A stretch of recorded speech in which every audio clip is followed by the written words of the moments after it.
myself today. Me too. I'm drinking some hot chocolate. I'm at home and I've got my little onesie on. Oh my God, you are too cute. I can't even take it. Hey, everybody, welcome to If These Walls Could Talk.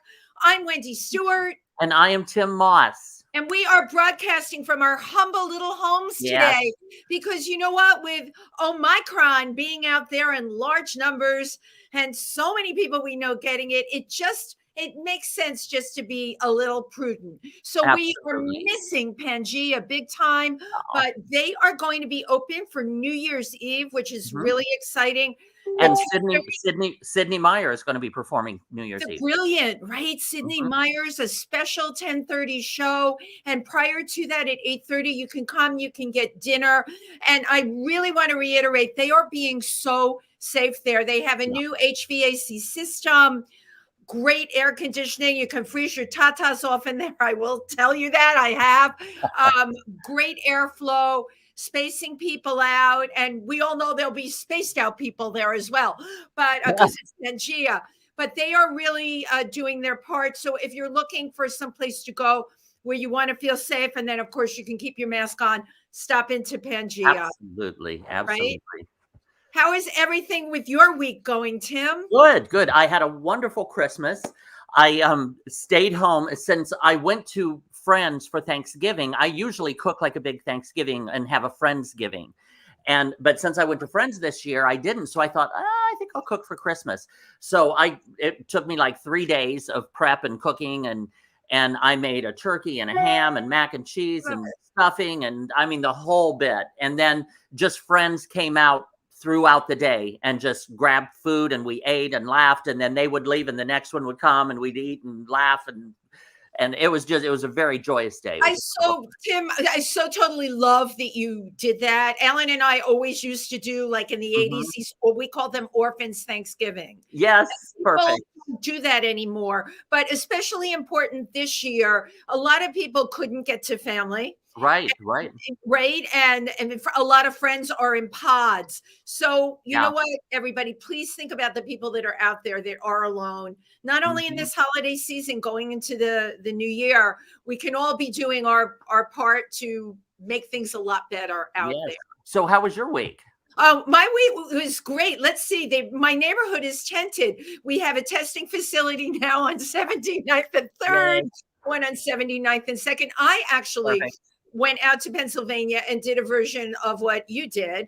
I gathered up any friends that really didn't have anywhere to go, and we all made food or brought food. You know, I didn't make food, and I can't dial out there, but God bless my housemate, Timothy. He made a wonderful turkey breast. People bought food. We really had a really excellent Thanksgiving out there. Yes, good. Or Christmas. Okay, right. Thanksgiving, right. Oh my God, I got my... You know what, Tym? I have lost track of time. Yes, I have. Do you find that you've gone down? It's a pandemic, like time warp. Right. Exactly. We're back in it again. We're back in it. I just want to read a few of we've already got some messages coming in before we bring our guest in.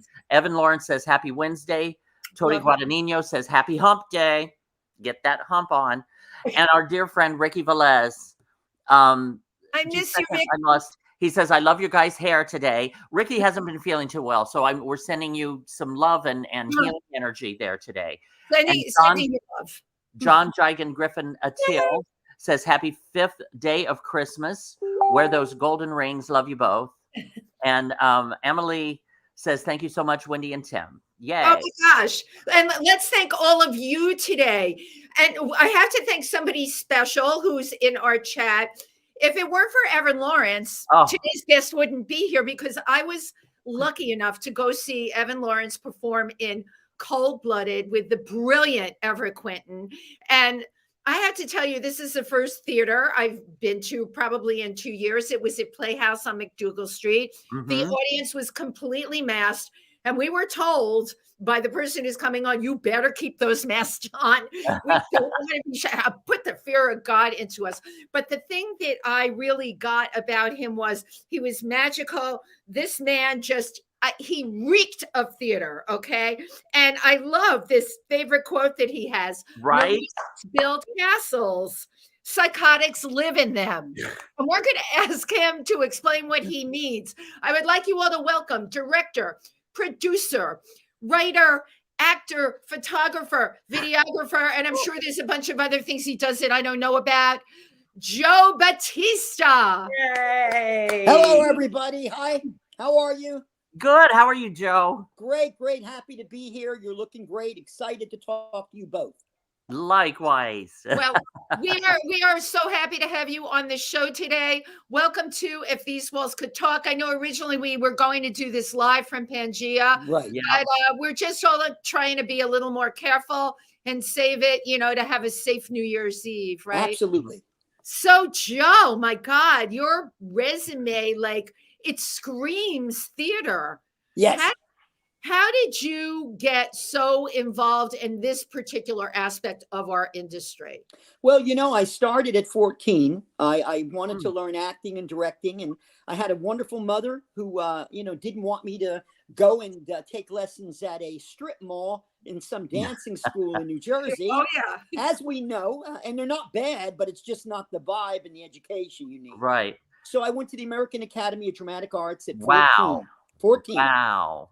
That's very young. Yes, she would drive me in there. And the reason why is I got to work with film directors, film actors. Right. I worked with Paul J. Curtis of the American Mime Theater, who is legendary, was my teacher. Right. And right there, the moment I walked in, I knew that I was in something that needed tremendous amount of discipline, a tremendous amount of professionalism. And I was taught that from the moment I sat down in the class about behavior, about the way we treat each other, the seriousness, the way you take the love for the business. It wasn't, just like a summer camp. It was as if we were in London studying at the Old Vic. It was that serious. I love that. For me. Right. Uh-huh. And the thing is that a lot of people, they don't know the amount of discipline that is required.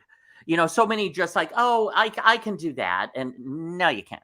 Well, that's the problem, Tim. It's a YouTube. Put at a point now more than ever.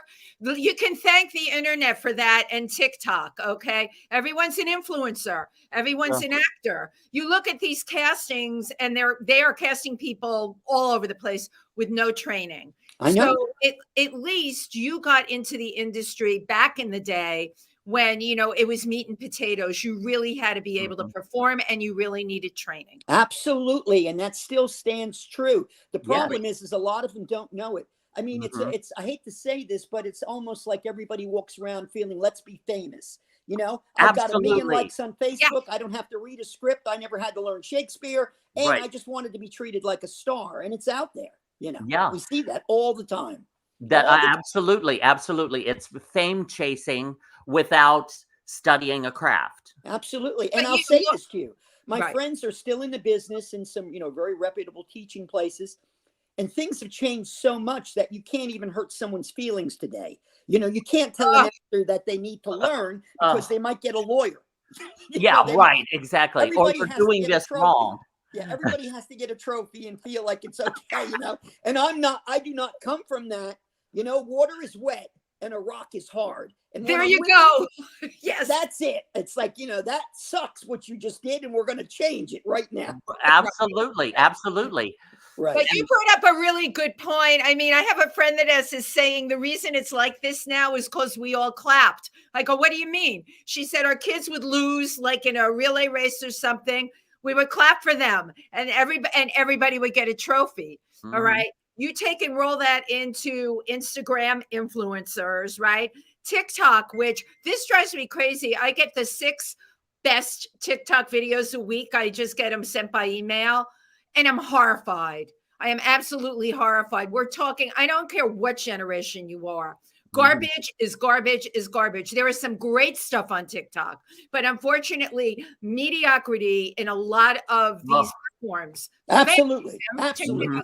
This all the time. Mediocrity is celebrated, and it used to be talent that was celebrated. Yeah, but it doesn't last long, Tim. The fact of the matter is when you have to walk up there in theater, which is the great test of theater, is whether it will survive. Theater is dangerous. There is no posing. There is no just being adored for nothing. You're naked. Right. You're naked. When you hit that stage, you have to earn it from the audience, no matter who they are. I love it. Right. But then again, I was also disappointed. Several years ago, it hit me in the face like a brick, a ton of bricks. Even Broadway was doing that because it is a business and they're about making money and all of that. When Cinderella was on Broadway, and then I saw where they were bringing in what's her name? Nene Lakes? Nene Keeks? I can't think of it myself. Something or other. She was a housewife of Atlanta. Right, right. She got her fame. She used to be a stripper. She we're in the wrong business. Her notoriety is not from actual performance in a craft. Absolutely. From going to expensive restaurants and throwing dishes around and getting into fights and stuff with other housewives. And she was going to play the wicked stepmother because she had a following. Absolutely. And that was when the alarm bell went off for me, that I was just like, wow, they're really stripping the art form down to ticket sales. Absolutely. And you know what it is? They boxed themselves into a corner. And for both of you, the auditions, I get auditions where I have to put my Instagram handle in there. What the hell does that have to do with anything at all? To me, they should just stop that nonsense. Yeah. Casting directors and producers should turn around. But they're not. They're looking for numbers. So what were you saying, Joe? What I'm saying is that unfortunately, I mean, I have to say this, the prices are so astronomical that even the people who, tout themselves as, geniuses of theater are so worried about the money and how much they have to put out that they're just chasing down popular people that aren't, basically theater driven. I mean, do you know that all our great films, when you look back on the 50s and the 60s, these actors, they came from theater. And now they're grabbing everybody from television and they're trying to bring them to Broadway. Absolutely, to try to get money. Yeah, and it's not easy to do because, there is a certain vibe, a discipline for theater that is unreal. And I think they're shocked when they enter it. I think they are. Absolutely. I'm going to put this to both of you. What do you think?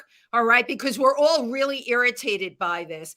Is the answer the small independent productions, working the small theaters, working the black box theaters? Is that our only alternative? And that's for both of you. Well, let me say this, if you don't mind. At my theater many years ago, before I was even there, Tennessee Williams sat at the edge of the stage at the 13th Street Rep. And he says, these little theaters are the future of off-Broadway and Broadway. Yes. Now, if it hadn't been for these small theaters, even one in the 70s, I can tell you stories how wonderful it was. There is no way that anybody could have been crafted their craft. I mean, really worked at it. There's no place for them to go except these theaters. Mm-hmm. And now, because of the real estate, which is so extravagantly, ridiculous, making people nuts for money, they're throwing these little theaters and the venues away that created the path for all these great actors to star in. And because it used to be, like you had touched on, it used to be that they would go to theater, to Broadway, to get movie ideas, film ideas. Now it's so oversaturated that Broadway is going to movies, popular movies like Mrs. Doubtfire, throwing some songs in them and calling it a musical. I know. That is not a musical. Yep. That's a sideshow at Disney. I know. It's because they're almost trying to touch all the bases and all the irons to see if they could pull in anybody and everybody. Mm-hmm. So do you both think if things were different, right? I'm going to go on this pipe dream I've had. What if the arts were nationally subsidized? Absolutely. Grants, stipends. Absolutely. Listen, that is so important for so many reasons. Right. I have to tell you, not only for the actors, but the fact is that I think that the politics of Manhattan has actually overlooked the engine of off-Broadway to get you to off-Broadway to keep them. New York is famous for the theater. Absolutely. And it's famous for the museums. I mean, Wall Street happens to be there, but trust me, they come to New York for the vibe, the underground comedy places, the underground musicians, and you need those theaters to boost that talent, Right. And they haven't taken it seriously. I just had to do an interview with the New York Times 4 days ago. A fellow's writing an article, and I don't want to cause a mix-up here, but it's about another theater, and it's about the St. Mark's is in trouble. Oh, Oh So my he God. wanted my opinion on it. And the truth of the matter is, I need you and everybody to see this, is that you've got art, you've got these little theaters that are just gems, and they can only charge a certain amount of money. What, $25, $30 a ticket, $15. And then someone comes along and looks at the old building and it says, I can get $6 million out of this. And it's frightening. There is no one protecting anybody from the vultures. right. No one. Mhm. And sad. And that, Joe, is across the boards. However, if we have an administration that gets behind this, in other words, these developers are building towers here. For every person that spends $3 million on their new apartment in the towers, which, by the way, y'all, that is the going rate, that there has to be a tax that's paid into theatrical entertainment in New York and protections for these theaters. All right. You're going to tell them they have to move out, then you have to put them somewhere else, and you have to put them in a viable. Absolutely. We have to start pushing back. Listen, if they want the building and the government realizes that people are allowed to make money, then they have to find an alternative for the person that's in there with the theater and relocate them and help, rather than throw them away and say it doesn't matter, after 50 years you're there. Right. Or 80 years you're there. And that's a disgrace. It truly hurts everyone. The actors that talk to me, the young actors, the old actors, they're looking around and they are never going to have the opportunities that I had in the 70s, the 60s. It's gone. Right. It'll be gone. Right. Yeah. And that's sad and scary. Again, it's ripping the rug out from underneath all aspects of art. Right. By the way, I got to tell you, our chat room is on fire today. Yeah. There's a lot of people that feel the exact same way we do. Great. And it's truth. It's just nothing but the truth. You know, they say the truth shall set thee free, but it first shall make thee miserable. And that's what the politicians don't want to hear. They know they're going to be targeted eventually because they're wrong, and it's a disgrace to everyone. It really is. So, yeah. Go ahead, Tim. If they put as much attention and support in the arts as they do in sports in this country. Yes, I know. Oh my God, we would be thriving. Right. Absolutely. Look, it's they don't understand that it's not about a university. You know, everybody jumps for a university. Let me tell you, I have more people from Harvard, Yale, Cornell come to me and know nothing. Mm-hmm. Wow. And I say not about life in general. They're intelligent, gifted people. But when it comes to the theater and the way to approach it, they are in some academic mode that someone told them about in a university. And guess where you find it out? In my little theater, you find it out. It's like, throw it away. You're there alone on stage. Now let's see what you have. Right. Yeah, because see, there is such a big difference about learning in a classroom and reading something in a book than actually experiencing it in life. And what theater is about is life experiences. So a lot of times, you know, they come out of college and they just don't have life experiences to be able to do theater. So true. That's what it is. But let me tell you, by being on stage and having that responsibility of being alone with lights on you and having seats in front of you, it is totally a different vibe than some university or some, really, even a third floor studio in New York people are trying to work in and do shows. It is not the same thing. Right. And people get a great, wonderful, powerful experience of themselves when they're on stage.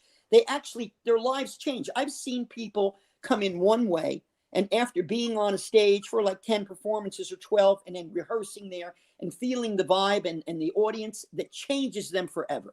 Right. And they need that. They need that. I got to tell you, Joe, you know, Evan Lawrence was in Cold Blooded, invited me to the, we love Evan, invited me to come see it. And what completely impressed me, there were a lot of things.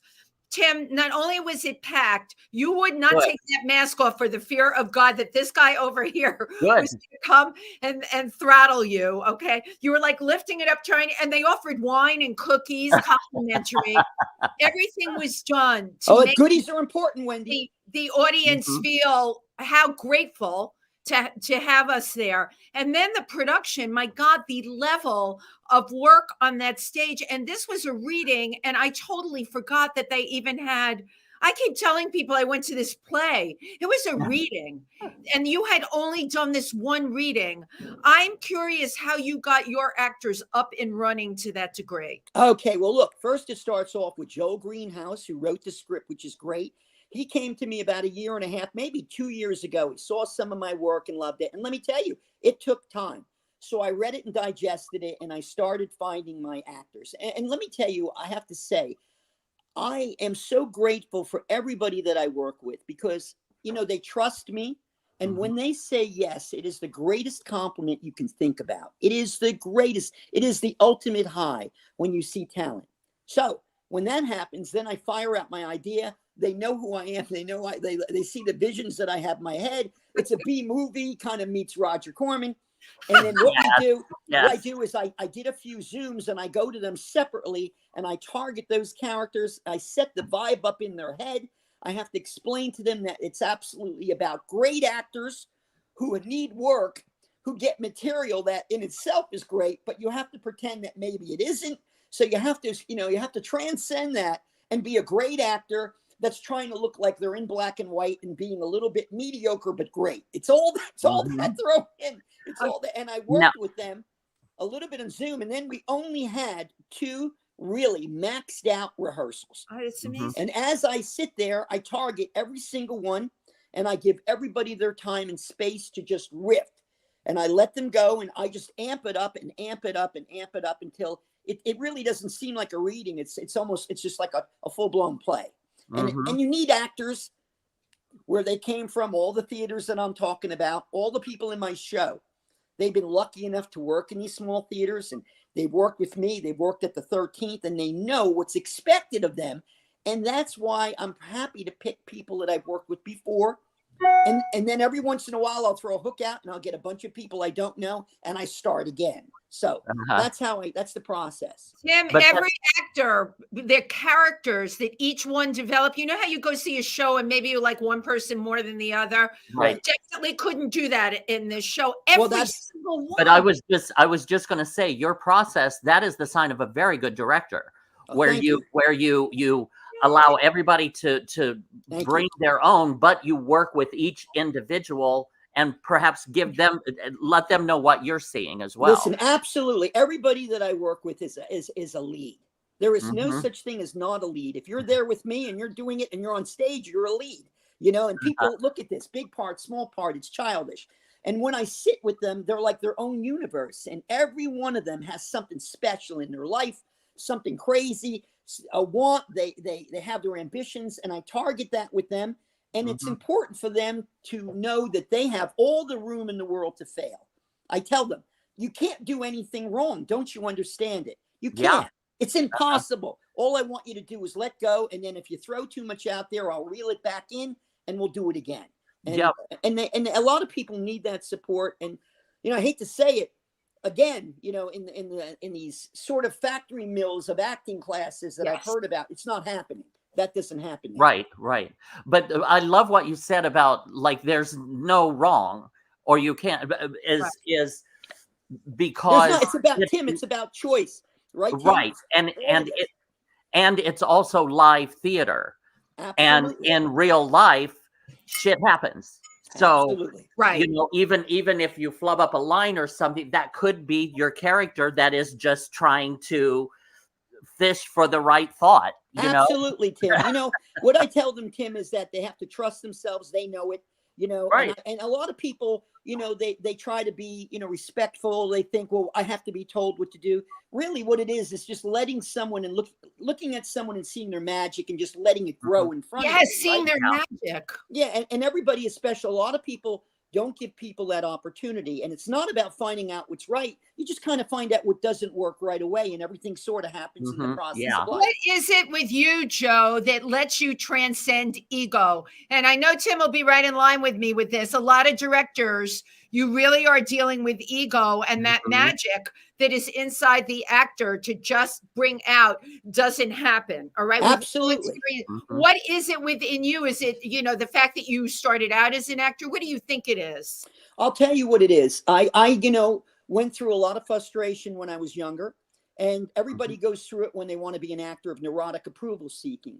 And it's sad because you worry so much about what people think. Yes. You know, you've got to let an actor know it doesn't matter what anybody thinks. The only thing that matters is how you're feeling right now. And if you can just let go and be yourself, total magic happens. Yep. And I throw that away. I never judge anybody. And you watch someone perform and you start to target all the beautiful things about them. And everybody's like their own planet, you know, their own universe. Yes. And everybody that I've worked with, and I've worked with a lot of people, they all have that ability. If you don't give them space, you don't give them a chance to feel as though that they can fall, crash, get back up again, you're not going to get that. So that's what I'm there for. Ultimate support, ultimate support, and to boost everything that they have about them that is magical. Everything. It's kind of like being alone in your bathroom, you know, when someone is putting on their makeup or their hair. They see that guy in there, and I'm saying, you have to let us see that guy. You have to let us see that woman. Right. Do not be afraid to take a chance, you know. Yeah. And that's the whole thing with acting. That's why not everybody can do that. It takes a lot of courage to bring that part of your soul out so that everybody can see it and scrutinize it. And some people criticize it and do, you know, actors are a different breed of human. Really. Oh, they are. Listen, it's all about, it's fragile. You know, it's right. The first thing an actor has to learn that, I mean, I tell people, I was younger, I was in therapy for many years to grow. I wanted to grow. I totally had a wonderful mother, a great dad, but there's things that I had to learn about life that I needed to discuss. And they have to understand that can't take it personally.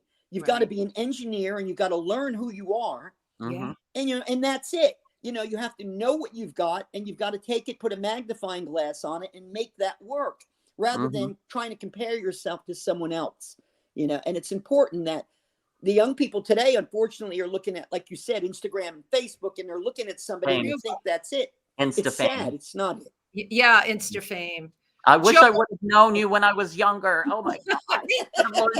Hey, it's okay. There's still saved me so much time. Tim, we met him now. You know, things happen in life from the minute I met Joe and the way he made the audience feel. I got in touch with him shortly after the show. I didn't waste any time. I'm like, this is a magical person.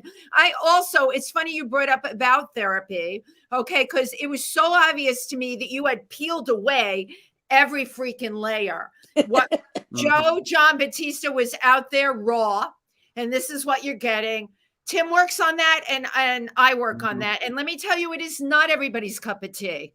You know, I've gone in front of casting directors and what do I call it? The unicorn horn. It comes out right in the middle of my head. And I'm like, oh my God, they think I'm weird. They do. And you know what? They are. And guess what? I am not going to be cast in their show. And guess what? That's okay. Exactly. Look at Wendy. I always tell my actors, my friends, listen, this is the truth. You walk into a room with 100 people, 40 of them are going to hate you for no reason. Right. You can't spend your life trying to get that 40. So, Joe, how do you feel about the fact this is frustrating to me? This is great. I can air all my frustrations on here today, even with our guests in the chat room. Oh, this is therapy for me today. How do you feel? You know, I'm doing a few Zoom auditions a week. I know it's the only thing I hate it. I hate it. I don't think the person on the other end can tell anything about who Wendy Stuart is.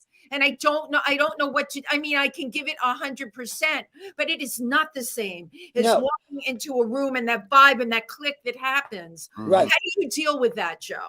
Look, I tell people that, it's sort of like when you're doing restoration comedy, they look at the back of the theater and they do an aside to the audience and they have to usually say the best friend in the world that you know is out there. That's what it is, right? So by being on Zoom, let's face it, there are so many things about a person when a person walks into a room you are never going to get. You're not going to get it on Zoom. I have people I know, when I work with them on Zoom, they don't feel like them. I laugh. I'm like, is that you? Wait a minute. Let go for a minute. I'm like, but the fact is that I would say if you could sit there, get rid of every preconceived notion about the part, and just totally be you, because I do know this from casting directors. They want to see who you are. They just want to see, and if you can't get relaxed enough to show them that, really auditioning in front of a Zoom, actually puts another layer of fakeness. You got a character, you've got a script, and then you're not being yourself. So I'd say, no matter what, put you out there first, Wendy. Yeah. No matter what it is, it wouldn't matter if you're playing a Detsy. Put you out there with your sense of humor. Let them see it. And I think that's the key with Zoom if we have to work this way. That's excellent. Now, my other question, kind of piggybacking on that, video auditions. Oh, I know. Like when we have to do a video audition, and I was telling Wendy a few weeks ago, it took me 4 hours to do a video audition between everything, and then it wouldn't upload, and they needed pictures, and it was a complicated mess, and I never even heard back from them. It was just all of that for them to just go, next, not what we're looking for. But with video auditions, my concern is, because I walk into an audition, I start talking to the staff there. And I also find out, well, what is it that you're looking for? What do you see this character at, to get an idea? Because there's 100 different ways to say, oh, look, you can go, oh, look. Oh, look. Yeah. Oh, look. Right. There's 100. Which one are you looking for? And I'll get that. Right. But look, I'm going to tell you a secret. You can't do that on a video. Yeah. No. You know what? I'll tell you the truth, which I've also known for myself. Look, I just went through almost 400 people for this play that I'm doing called The Un-American at the Theater for the New City. Oh, some people are so out of touch with themselves. It's sad. Yeah. And I'm not, listen, I am grateful to everybody, but some people just do not have a sense of who they are. And you've got to learn that.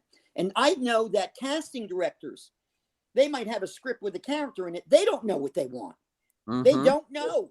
And it's important for you to go out there and to have a strong choice and take a drive in a direction at 100 miles an hour and see what happens. And they like that much more than trying to be cautious and sit there and think what everybody wants. Right. No, that's what I usually do. If you try to do that, I think it's failure if you try to predict what a casting director or 4 people or the producer want. You just got to jump out of a plane and see if the parachute opens. Yeah, I like that. It's called taking the risk. It is taking the risk and just going for it. I go for everybody that takes a risk. I look at stuff. And let me say, I have been surprised because of those reasons. I have looked at a couple people walk in a room and I'm like, oh, brother, oh, my God. Okay, here we go. Let's see. I'm going to be real nice and polite. They came here and I'm grateful. And then all of a sudden, it was put through the roof. Their interpretations. You see what you're saying, Tim. It's all about interpretation. Yeah. And you give a script to 20 people now and you let them have it. And you look at them and they're just like all of us. And all of a sudden, somebody sees something different. And then you see it and you're like, holy mackerel. I never knew that. I never knew that existed in there. And that's what they want. They actually want you to help them find their way. Oh my God, that is so. I love that. Love that. Right. They want our help, but we have to be willing to go for it and not worry about what anybody is thinking. The less you're worried, the more they love you. I guarantee you that. I love the people that audition. Oh my God, that's yes. I love that. Love that. Well, everyone, you're watching If These Walls Could Talk with your hosts, Wendy Stuart and Tym Moss, and our amazing and incredible guest, Joe Battista. Yay! Thank you. Now, you had mentioned at the American Academy. I mean, you also work with Bill Hickey. I've got a list here. Bill Hickey was the HB studio, a big influence. Or HB Studios. That's what I was thinking. Yeah, I love him. Wasn't he incredible with that? I got to tell you something. Bill Hickey was such an incredible force that I swear to God to you, I sat there, in a class next to him, and I got up and his hand movements were out there. They used to use an expression. He had this thing called bebop junkie. He would walk around and I'm going to do it. Well, he'd have a cigarette. He'd have a cigarette in his mouth. He'd have it hanging there and he'd be talking to you. And that's what it was. I realized that moment is exactly everything I said to you. That was him. Yeah. He was gifted and he let me in that class. And I mean that too. That's pivotal to me, really. Not so much as much as the American Academy I love so much, and I really got to do stuff that I learned about. Bill gave me a chance just to be out there and find out exactly who I was. I mean, you look at yourself, I'm not Robert Redford. You get people look like me, they think they can be Robert Redford. It's sad. It's horrific. But in there, He taught me that you could just find that essence, that part of yourself, the essence of who you are, and take it and water it, and it grows. And before you know it, you start riffing away. And it's like the only person that could do it is you, because you're you. We also, we were talking about, being able to take risks, no judgment. I was with Bill Hickey for 2.5 years. Okay. While he drank from that teacup that didn't have tea in it. I know all about that. Right. Of course you do. But the thing about him, and I had some really judgmental acting teachers that by the time they got done with the criticism, I had crawled so deep inside myself and felt so non-worthy. Bill had a way. It was not even criticism. It was a way of having you shape the character and it came from you. And it was the way he presented it. And you had total trust. You didn't feel threatened. And you felt in his classroom, you could go up there and do anything. Yeah. And you do it again with the little critiques he gave you. And you would see how much better it was. He was really one. Right. Well, let me just say this. It's important for me to say this for you, Yes. for anybody, for me.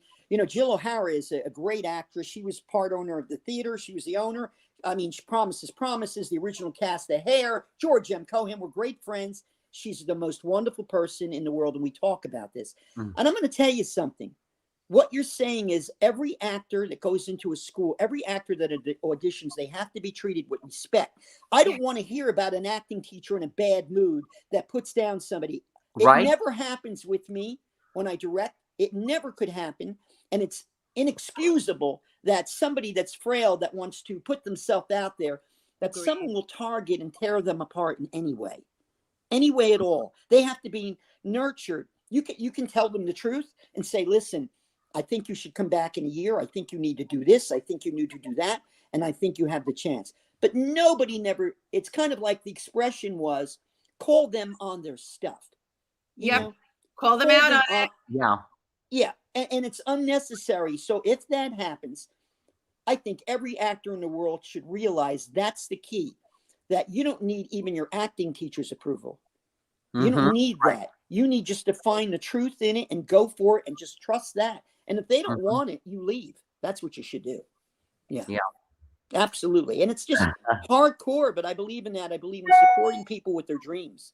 Oh my gosh. Yeah. We're all after the same thing that you are. Now, I did want to talk to you. You were, probably still are. You were a photographer in the fashion industry. Oh yeah. Listen, that was an interesting part of my life. So I was in, directing at 20 years old downtown at the theater, 93, St. Mark's Place, throwing my money into them.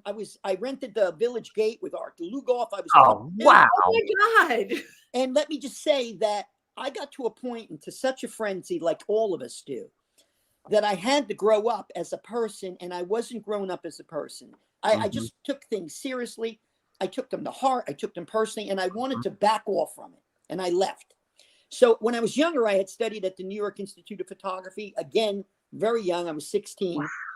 Worked with some great guys. And then as I started to act, I realized actors needed photography. So all of a sudden, I had photographed a couple of guys, men, and I did it really well.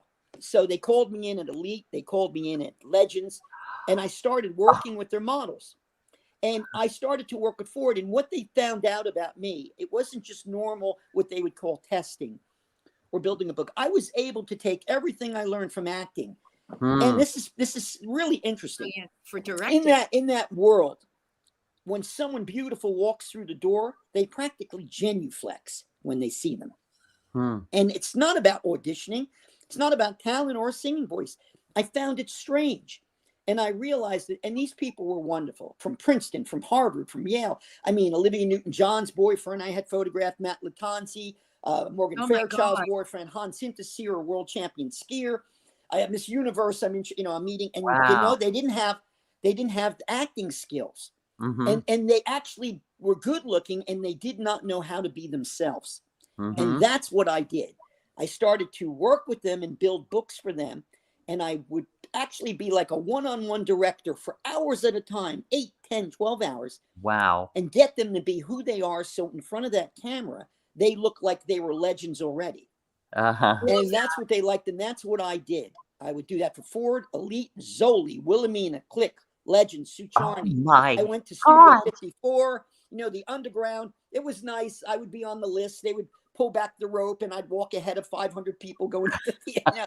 I met, you know, Mick Jagger's wife, Patty Hansen, the great Keith Richards was there that night. You know, just people that were like, you know, you'd see in New York hanging out there. And I got to tell you, I'm pretty basic, you know. For me, even it was like, man, this is some avant-garde stuff going on here, you know. These are, and they would show my slides and they'd have shows there and my stuff would be up there. So it was exciting, but I learned quite a bit about, you know, how the world cherishes beauty, how they give them more chances than you can imagine. Absolutely. Even and now, it's not fair, but that's the way it is. Even now more than ever, Joe, the times you're talking about, you and I came to New York at the exact same time. I don't even need for you to tell me your age. I know I'm old. Okay, I'm old. That's the problem. Zoli was the first agency that gave me a chance. Yeah. Which was really interesting. So I'm going back to that time in Studio 54. But one thing that's happened from then to now, your modeling career back in those days, Tim, you'd be washed up by the time you were in your late 20s. Right, Absolutely. right. Yeah, most of us that were able to hang on, and this was interesting for me because I was never a cover girl, but I held on. Now, fast forward to now, excuse me, the bitches that didn't get out of the business that hung on, I'm booked on things with them now. This is amazing to me because these are girls you wouldn't know now. They had covers. They were everything that Wendy Fleischman from the Bronx aspired to be. They had no way of getting there. So I have this saying, you know what? If you hang out long enough, and I tell people this on all my shows, go after your dreams, hang out long enough, you will get your gold rings off the merry. Absolutely. Listen, I'll add to that. I want you to know that many years ago, I don't know if it was the 70s, but I met Ann DeSalvo. She's a wonderful lady. She's an actress. And I was actually at an audition that I think was, I'm positive to this day, it was the 13th Street Rep. It was like, and there we are in the little vestibule. And then here I am. I walk in there 7 years ago, and did I think that I would probably have everything start all over again? And it's 100 times better than it ever could have been back then. That is so right. Right. Yep, Why absolutely. you? And why you? What? Why you? Why did you end up inheriting the 13th Street Repertory Theater? Well, it's kind of like basically, look, Edith got, in there, and she was there for a long time. She became old and she wasn't well. There was an artistic director there for 19 years, and then there's one there. And everything just got to a point where it was at its pinnacle that it needed tremendous amount of energy and support. And no one really wanted to do it. I mean, I'm not going to lie. There was a line a mile long to take my spot there if I left, because it's just so great to have a theater in New York.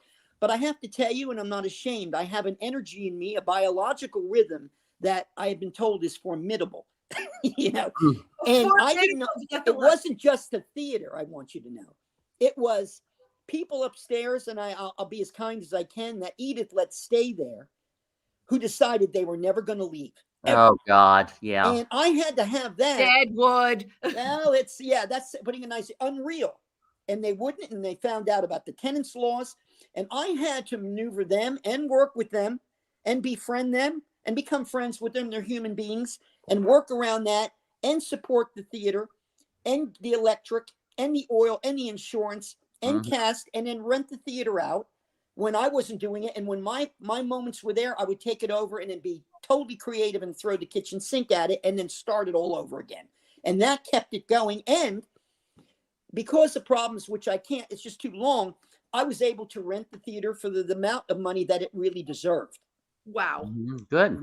And everybody appreciated that, because many people knew that was neglected, So many stories about it. I'm doing a documentary about it with John Phelps. He's a photographer. We're creating this whole vibe about the theater, the history. Nice. And Edith is a character within herself. I'm always going to be grateful.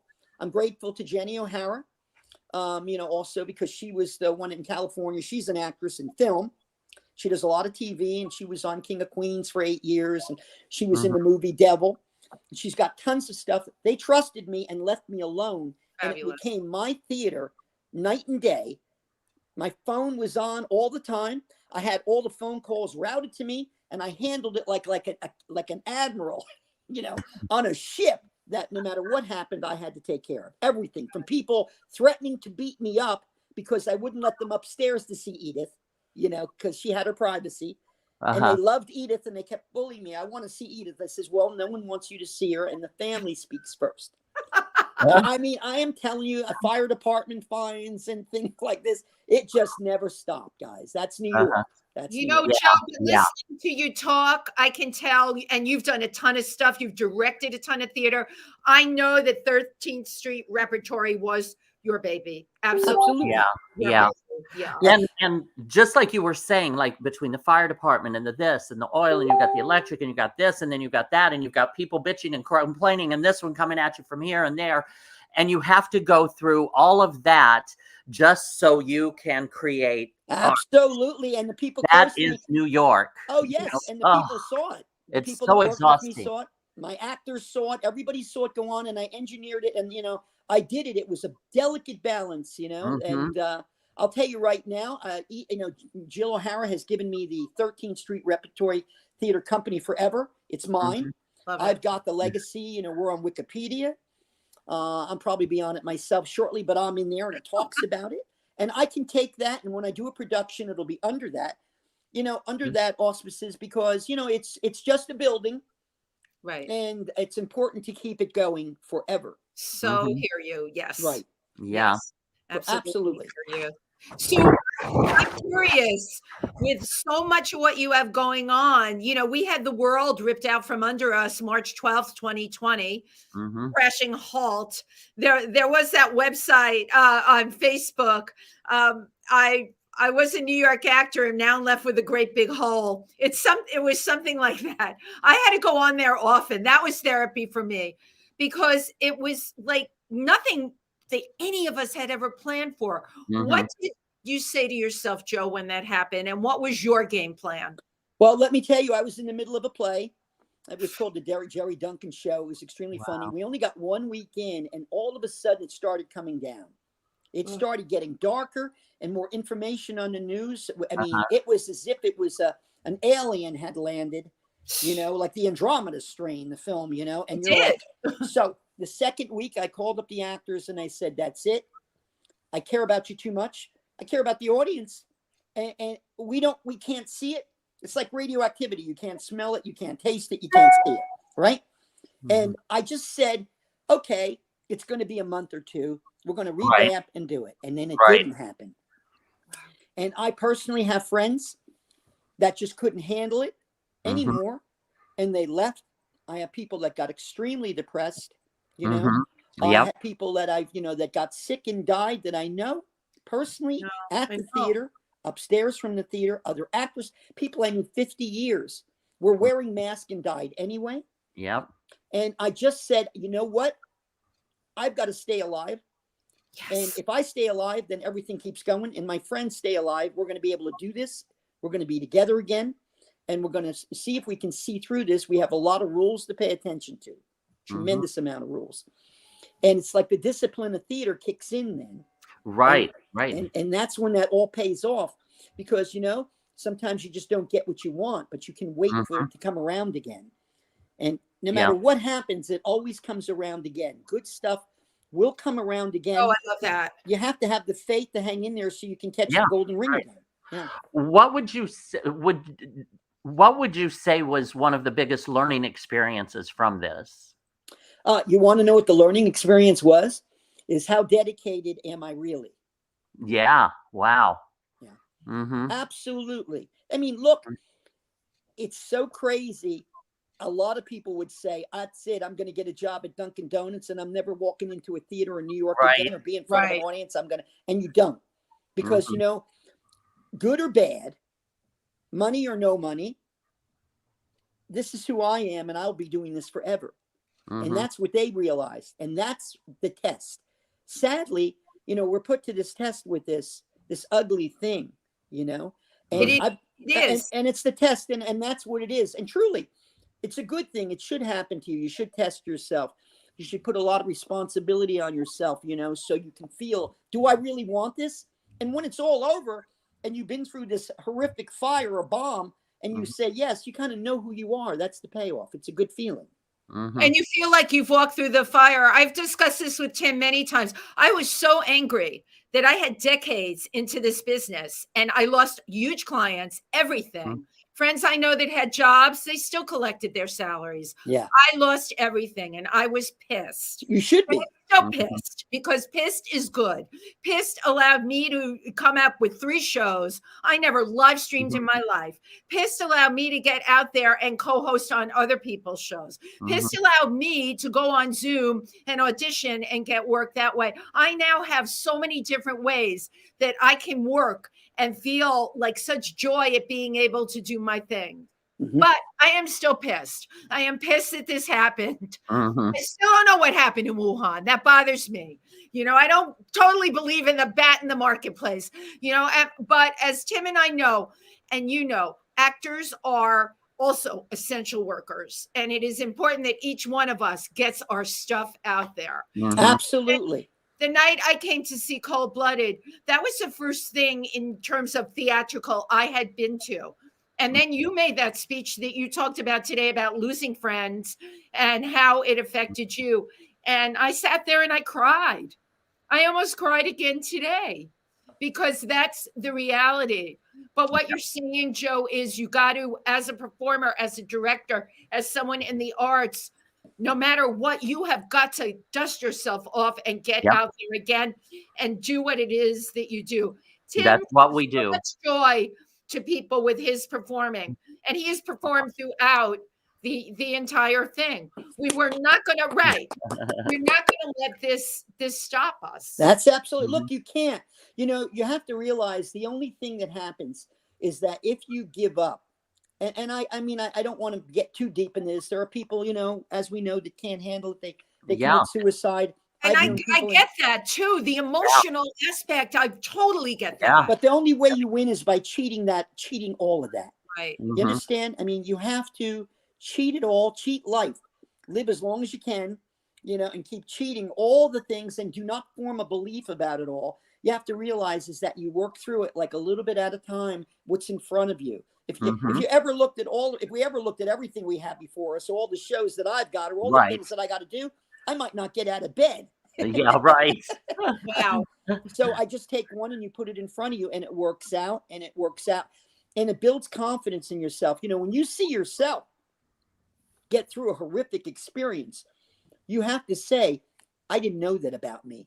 Right. And I like me a lot more now. I like me now. I like me more as a person now ever than I did when I was in my 20s. And I thought that's who I was, right? But that's not who I am. Who I am right now is who I am. Yep. And I appreciate everything bad that's ever happened to me. Because you learn. Yeah, absolutely. Yeah, absolutely. Well, you are watching If These Walls Could Talk with your hosts, Wendy Stuart and Tym Moss, and our amazing, very inspirational guest, Mr. Joe Battista. Yay! Oh my God. And so many, Joe, I have to tell you, you attracted so many people into the chat room here today. Yes. Yeah.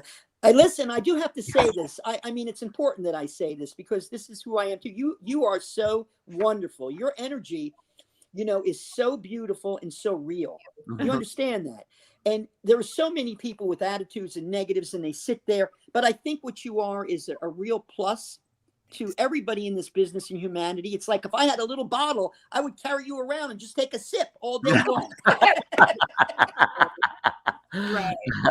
Well, the one thing all three of us I know share, there's something that burns very deep inside. I am really the same person that came out of my mother's womb. I am that person. And when that is in you, it really can't be learned. It's absolutely. Look, I mean, you know, you have to have a little place to go back to for strength. Yes. You know, I pull from my past and my mother and my father and the work ethic that they had and things that they've been through and the life that they had. Pretty incredible. My grandmother was an incredible woman. She had tea rooms in Coney Island. Tough. My grandfather was a legendary auctioneer. His name was Jack McKay. He auctioned off Diamond Jim Brady's things and stuff like that. Oh my God, I totally love that legacy. And they're great. And I go back there, and it's pretty basic. The isolation, which you should bring up, right, is this COVID has gotten people depressed. And oh, absolutely. I always say to them, I said, look, if you can just be with yourself and enjoy yourself, Yes. you're never going to feel alone. Absolutely. Right. Good advice. Very good advice. Yeah, I'm alone and I enjoy it. I study, I read, I'm a musician. And then when I get with my actors, it is like a great celebration. Rehearsals, all of it is magic. And it's a shame most people don't see that process. New York's a money-based thing. You see those buildings, your corporations, The theater is everything to Manhattan. There is no Manhattan without theater. There's not. Oh, absolutely. Right. Nothing. Now you mentioned musician, because you were the lead guitarist for Razor Engine and Electric Landlady, and those are bands like a lot of people have bands. Yeah, it was like a fusion band of I love it. They called it Electric Landlady because Jimi Hendrix's first album was printed backwards. Of course, Jimmy. Not Electric Ladyland. They called it Electric Landlady. I love it. And I've always loved music. I've been playing for about 50 some years, and it's kind of like blues fusion. And it's absolutely an incredible therapy for me. I mean, I cannot tell you how many problems, how many shows, how many visions I've worked out by having the guitar in my hand and playing for shows. I'm going to do it again with Jenny Vath at the Theater for New City. Totally improvisational. She'll do a monologue. Girl is brilliant. She's a brilliant actress. That was a huge part. Yeah. And she was flawless. Yeah, and we riffed that out.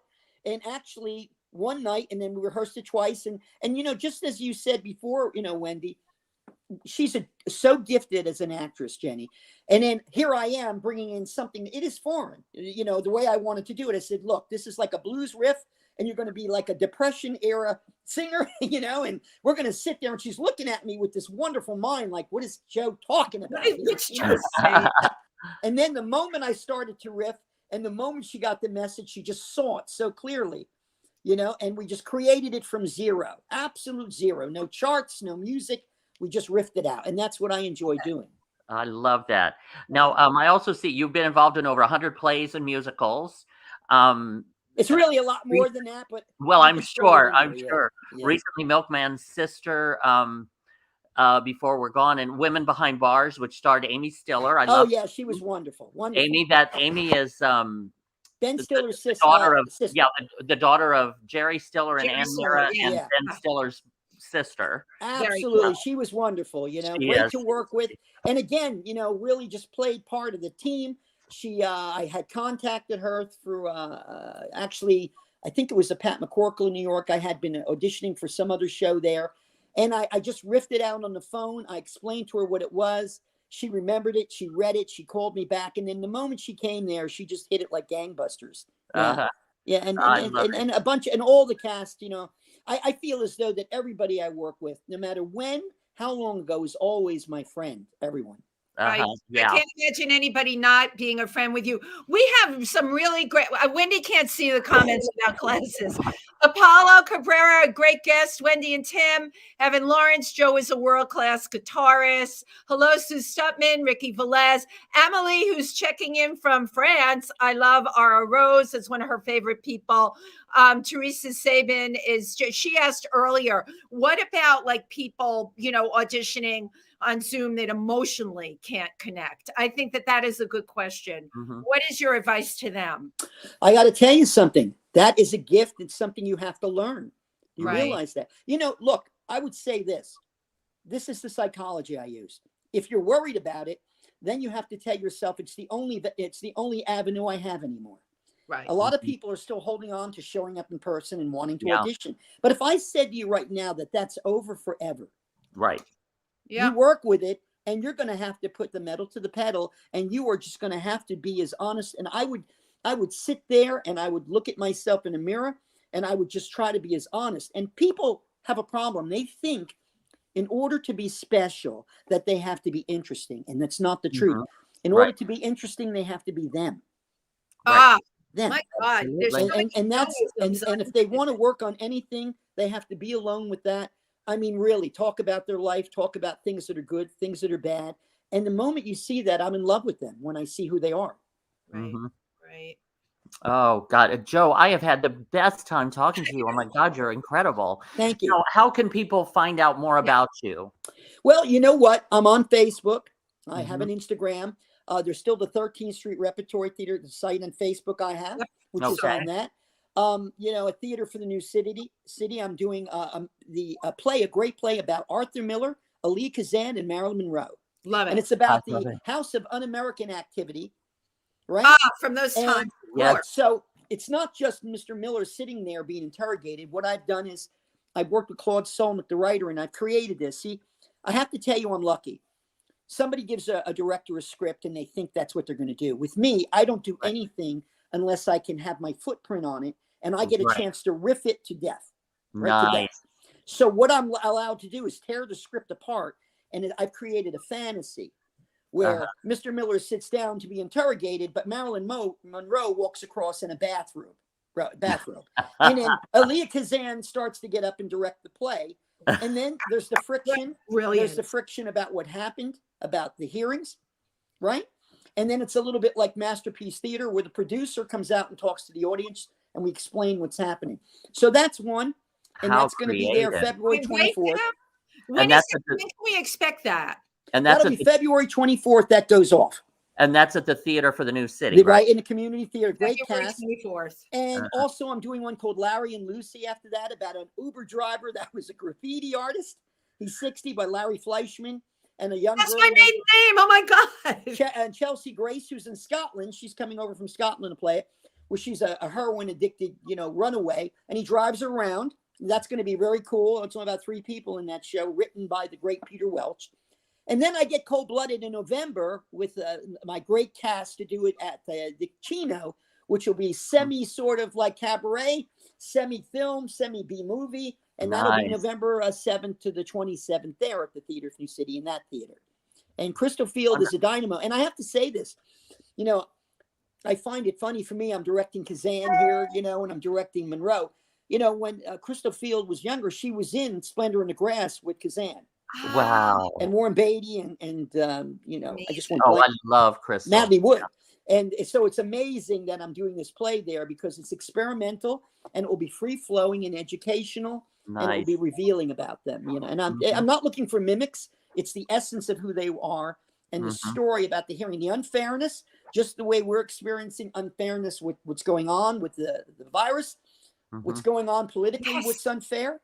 It's all about that, and it makes you feel it and relive, what people have to do to be an artist, how they have to fight through it. That is the God's honest truth. And if people want to come to these productions, the best way to find it, because there's so much stuff out there, should they go to the 13th Street Repertory Theater site? Should they like it? If they like it, it'll be listed. Yes, they can do that, or go to my page. If they want, message me, or I can give you my email. Message. That's what I did, everybody. Joe is definitely reachable by messenger. If you don't want to send a friend request, because we all get so many of those. But you can totally message him. That's what I did. And yeah, people need to be in the loop with your productions. And of course, Tim and I will share them out the wazoo. Thank you so much. I appreciate it very much. It'll be a lot of fun, and everybody, especially now, I want you to know that I think all the actors, I swear to God, they have to be so celebrated for walking through the paces of this virus. Yes. To continue doing what they're doing. It's a war. Yeah. It's a war, and we're going to win it. That's all there is to it. Yep. I agree. Yeah. I agree. Well, Joe Battista, thank you so very much. We so appreciate your coming on and sharing your life and your point of view and your perspective with us, and all of your wisdom about theater, New York City theater, because you are New York City theater. Yes, Joe Battista is New York City theater. No, I think you're great. I love your show. I love you. I think that you are such a plus, and if anytime we need anyone like you, it's right now. Thank you. Well, thank you. Thank you so much. A healthy, happy New Year to both of you. To you, Joe Battista. To you, Tym Moss. And to you, Wendy Stuart. That checked into everybody at PANGEA, where you would probably find me there on Friday night at midnight. Everyone, be careful, be safe, healthy, happy New Year. 2022 is going to be a whole new game. Keep your chin up, keep your eye on the prize, and remember, no one can stop a moving target. That's right. Yes. Thanks very much. The best to you all. Happy New Year. Bye-bye.